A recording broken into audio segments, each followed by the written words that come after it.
After leaving the Red River Scramble, still dressed in a blue suit, I started heading towards Indiana and Indianapolis.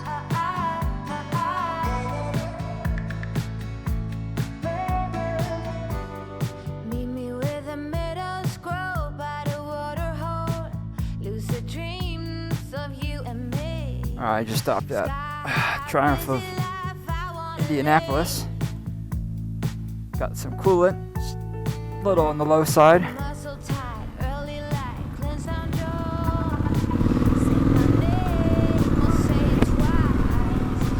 Here we are, downtown Indianapolis.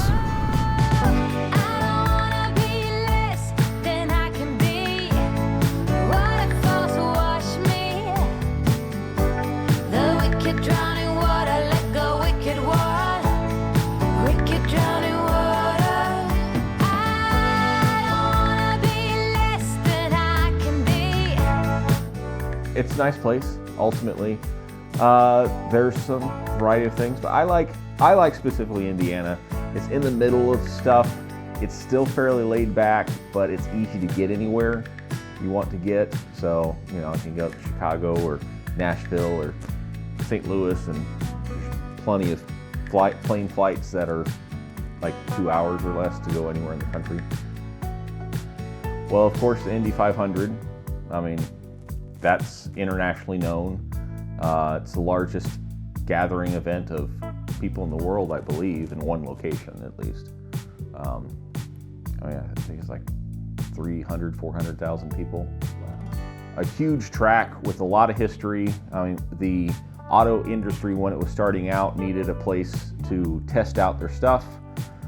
There's tons and tons of what's now the Rust Belt, but Michigan and all the different things. There's a lot of car companies in Indiana.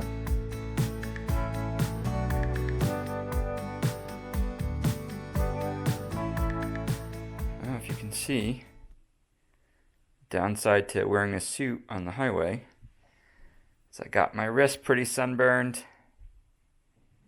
That's for you, Andrew. I don't look as good as your suit as you did, but... And that also means I don't need it anymore.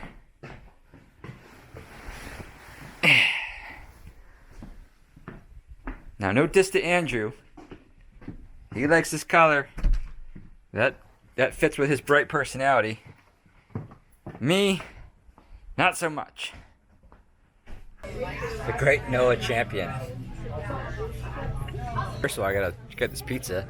And then I gotta mention my nice hosts that have let me crash their house, which I flooded the bathroom at first, by the way. Weather, October in Indiana, is typically a winter coat in the morning, shorts sometimes in the afternoon, a long sleeve shirt in the evening. But you get all the different seasons here in Indy. Sometimes you get them all at the same time. Same day, which is interesting. A little dirty from the weekend.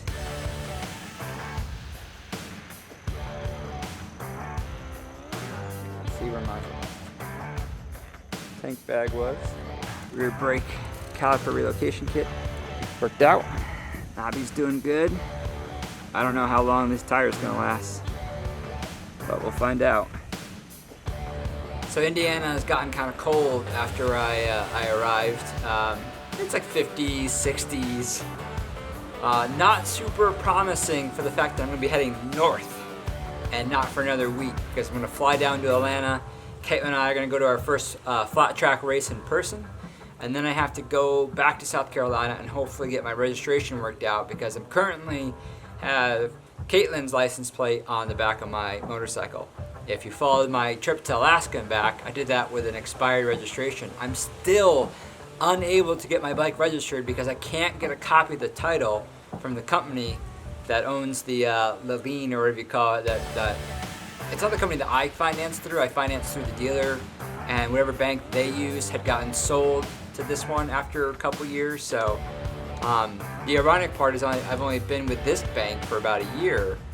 and I didn't choose them, but it's really kind of screwing me over. But I only got a few thousand left on the bike, so I just gotta pay it off. But I don't know if I'm gonna get my title then. Like, it's ridiculous. I mean, it's just ridiculous. They were supposed to mail it out 2 weeks ago, and they haven't. So I don't know what to do other than threaten a lawsuit. But anyhow, it's a brisk fall day, and I stopped at the Triumph dealer downtown. I got my coolant touched up because it was getting a little low. I had to buy a whole thing and just use a little bit of it, which is really funny. This is what I did, by the way. I bought like a bottle of coolant, and I bought a bottle of coolant just to use like a third of it, if that, and then I just gave it back to the shop. You know, but the shop manager actually put it in for me. Now that it's hard to do, I just asked to borrow a funnel, and he went ahead and poured it in. So instead of just giving me the funnel, maybe because he thought I was a no good hooligan with a neck tattoo who was gonna take his funnel and never give it back. But yeah, other than that, I think he digged my bike though, because I was like, "Do you want to see a really well-used Scrambler?" And he was like, "Yeah." Usually people like people that actually ride the crap out of their motorcycles. You know, goes a long way. At least people that sell motorcycles and stuff. So. I do need to clean my chain and lube it. I don't think I'm gonna wash the whole bike down. I was guiding up and down, like that's a lot of work right now, and I guarantee you, I'm probably gonna hit a rainstorm pretty quickly. I also need to adjust my chain because it's getting a little slack. It's been a long time since I adjusted it. It's a good chain. And then I think Noah and I are gonna get Indian food. Biryani hut.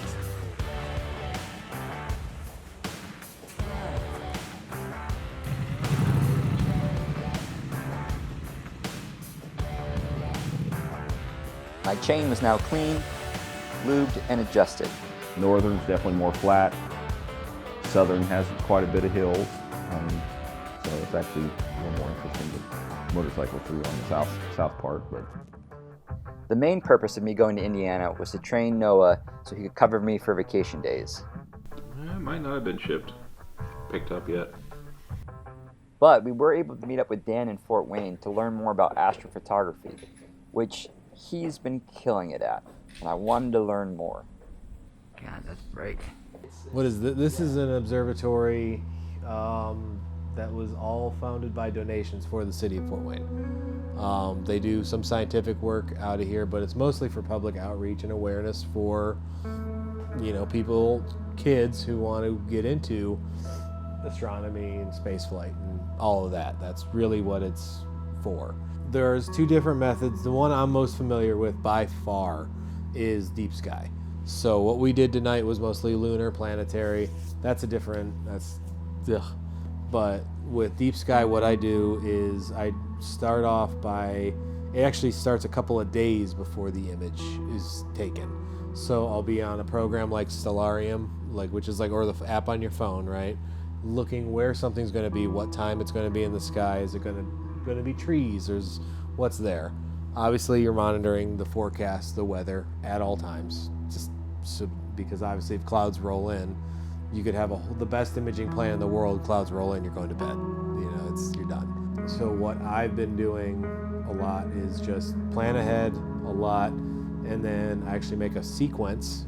So in my software there, I will program it in advance where I want it to look, for how long, everything. Once it's out, I do my alignment, so I make sure that the scope knows where it is on this planet, and so it knows exactly time, date, and latitude, longitude, exactly what's going on.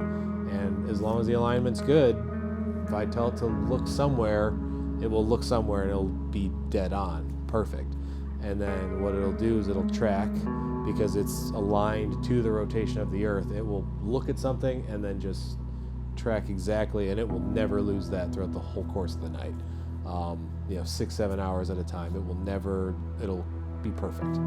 It has to be, because if it's not, you have ruined images, and that's no fun, especially because a lot of times it's in the middle of the night. You go to bed halfway through these imaging sequences and you wake up to find out half your data is streaks and not, you know, a beautiful image. So it's lots of trial and error, mostly error, and then you get one good picture and it's like, oh, this is cool, this is fun, this is cool. Because that's Tycho right there, so you can see it. Oh, that spot right there? Yeah. It's crazy right now because it looks like we're just shining a flashlight on the moon. Like the moon is tiny Yeah. and we're giant. And I'm trying to illuminate it. That's cool. That's crazy. That's super cool. Like tonight, I probably got one of the clearest pictures I've got of the full moon so far, until the next time I try this, because I'm going to really try the next time to outdo this one, because I have every statistic. That's another good thing about taking these pictures and using the type of equipment and cameras, is that there's a log for everything. There is a graph for everything. So I know exactly how my cameras perform tonight. And so I know the next time I'm here, I have a number to beat. I have something. It's not just, that looks clear. I have an actual, I can look at the number and say, last night was a 70, right now we're tracking at 95, so we're better. If we go back to deep sky, you know, it's measured in star shape. If your stars are elongated or tiny or anything like that, the tinier your stars are, the better. And you just keep chasing that. Every picture, you look for that number, and it's like, every time it goes lower and lower and lower, and it's like, oh my God, here we go. Like, it's cool. It's really cool, because that is the fight. Getting the picture in focus is the entire battle. And knowing that you're not only in focus, but like perfectly sharp and round. Pictures. Trying to get a good balance of size and, there you go. That's cool. There are amazing resources online. YouTube is huge. There are a ton of great channels on YouTube for astronomers and people getting into astrophotography. Fantastic channels, and it's fun. It's so much fun. A lot more sleepless nights than I ever thought I'd have in my life so far, but it's worth it. Worth it to be sitting out under the stars. It's cool. That was cool. I've never seen the moons of Jupiter like that. It's like it's almost like a smear on the screen because they were also in line. It was cool. Currently, I am on Instagram. AstroDans is my name on there. Been posting usually twice a week.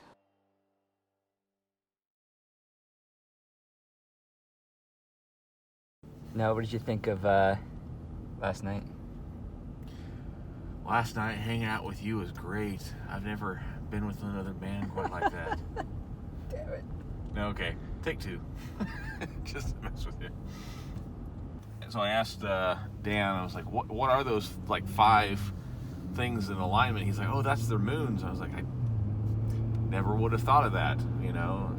It's really cool to still have experiences as you get older where you're just like, you think and you just, it doesn't, you know, it's something new and fresh. So that was a pretty cool experience, just to see the moons of Jupiter. Just Indeed. One thing that piqued my interest was all this Coca-Cola memorabilia inside Noah's guest bathroom. I like Coke. I grew up with it. I mean, it's just a staple, essentially, of my family. I definitely, I'm addicted to it. That's for sure. Unfortunately, you know, everybody has something they're addicted to. I mean, you grow up with what you grow up with, ultimately, and it's almost like my comfort food. It definitely is. But I mean, nostalgia going on there. Yeah, it's definitely. I was saying, just sometimes you just get that you're thirsty and you just want that, and you're just like, oh, so nice. But yeah, nothing's quite like a Coke. We got these Mexican Cokes that I'm going to share with Chris here. We're going to have a drink. These aren't quite the original, but they're close overall. This is a bigger bottle than what they first designed. And one cool thing with the bottle is this overall like basic shape, especially on the smaller ones, was actually designed in Indiana. And like the lines in this is actually kind of designed off of the cocoa bean pod, the center of this, and it made a cool shape.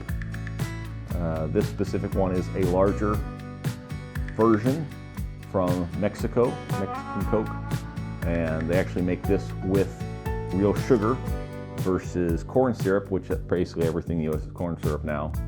I honestly prefer the taste of the corn syrup over sugar. Designed over 100 years ago, and supposedly, I've never tested it out, but supposedly the roundness of this also helps that if it falls over it, it doesn't break as easy. And an added bonus of that curvature. So, good stuff. You want to have a drink? Let's have a drink. So, there you go. Get that.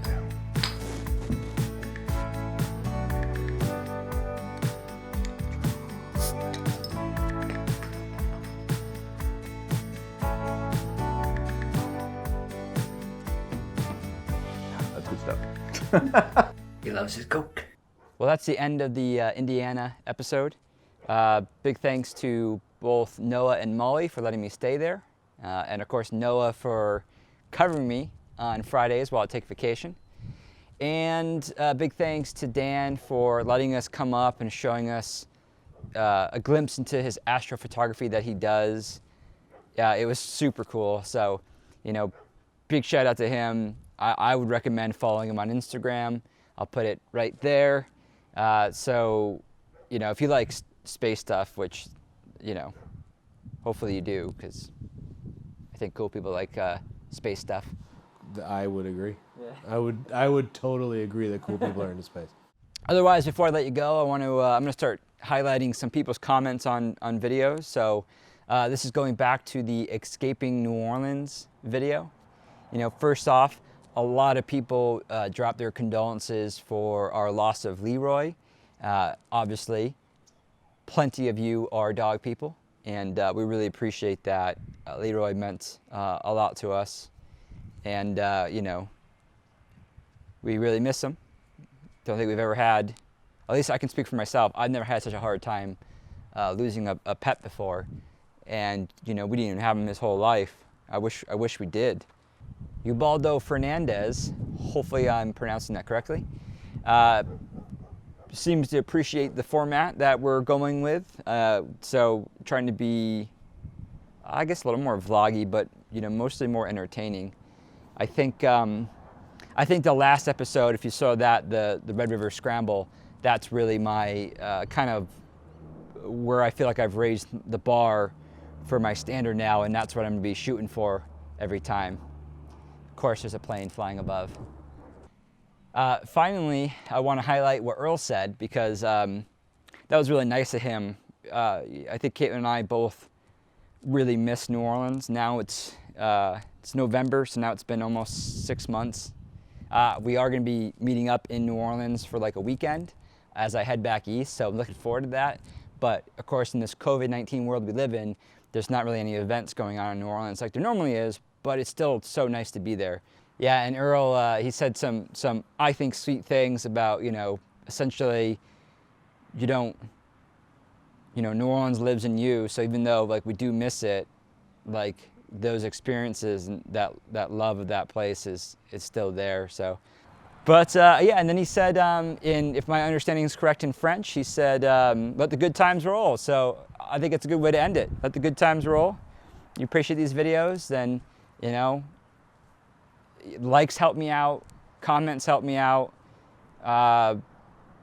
subscribe, of course, if you haven't, and yeah, I'm still pretty good at flying under the radar of like YouTube algorithms and a lot of stuff, apparently. So I'm trying to get better.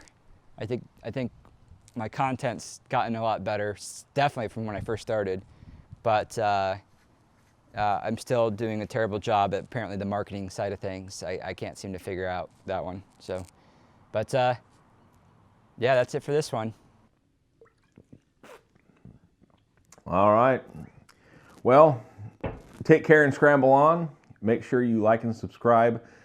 Chris has got some cool adventures. I know he's got a lot more in store too, so follow along. All right, so first. Oh, is this recording? No, that's not. Good call, Noah. I'm like, I don't think that's recording. No one knows his shit.